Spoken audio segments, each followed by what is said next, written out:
0.875 as a percentage, you can rewrite this decimal number 0.875 times 1. The value of this and this is the similar. Instead of 1, look, 1 instead of 1 you can write 100 over 100.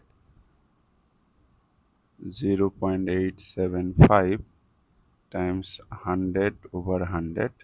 Look, percentage means out of 100, that is 1 over 100. You can also rewrite this 0.875 times 100 times 1 over 100.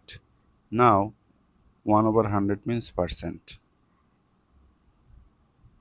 times 100%. Now multiply this decimal number by this 100.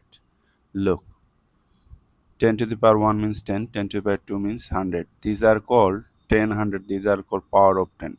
To multiply a decimal by power of 10, just count the number of zeros after 1 and move the decimal from left to right equal to that number of zeros. Number of 0 here 2, so decimal point will move left to right 2 places. So you are getting 87 decimal 5 and this percent sign. So our answer is 87.5%.